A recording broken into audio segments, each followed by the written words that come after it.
ഹിമാചലിന് പിന്നാലെ ജമ്മു കാശ്മീരിലെ കിഷ്ത്വാർ മേഖലയിലും മേഘവിസ്ഫോടനം. ചഷോട്ടി മേഖലയിൽ 12 തീർത്ഥാടകർ മരിച്ചതായി ഔദ്യോഗിക വിവരം ലഭിച്ചു. ഹിമാലയൻ ദേവാലയമായ മാതാ ചണ്ഡിയുടെ ക്ഷേത്രത്തിലേക്കുള്ള തീർത്ഥാടനം താൽക്കാലികമായി നിർത്തിവെച്ചു.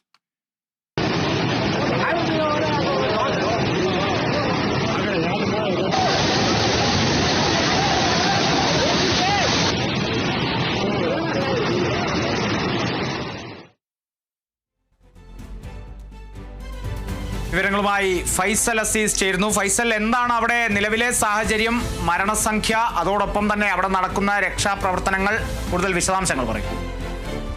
ഇന്ന് ഉച്ചയോടെയാണ് ഇത്തരത്തിലൊരു വലിയൊരു പ്രളയം ഉണ്ടായിരിക്കുന്നത്. കശ്മീരിലെ പ്രധാന തീർത്ഥാടന കേന്ദ്രമാണ് ഈ മച്ചലി മാതാ യാത്ര എന്ന് പറയുന്നത്.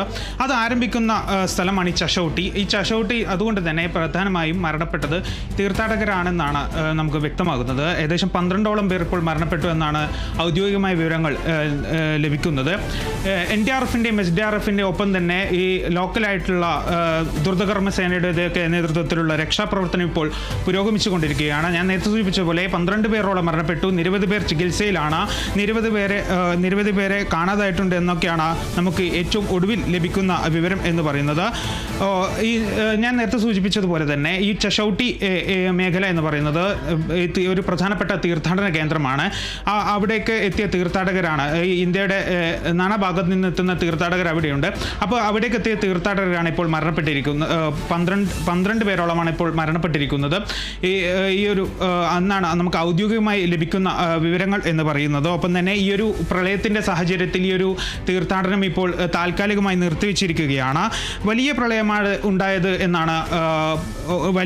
ഉണ്ടായിരിക്കുന്നത്. ഒപ്പം തന്നെ മരണസംഖ്യ ഇനിയും കൂടിയേക്കും എന്നാണ് ഉധംപൂർ MP ആയ ജിതേന്ദ്ര സിംഗ് മാധ്യമങ്ങളോട് വ്യക്തമാക്കിയിരുന്നു. ഒപ്പം തന്നെ ആവശ്യമെങ്കിൽ മെഡിക്കൽ സഹായം ആവശ്യമെങ്കിൽ ഹെലികോപ്റ്റർ ഉൾപ്പെടെയുള്ള സജ്ജീകരണങ്ങൾ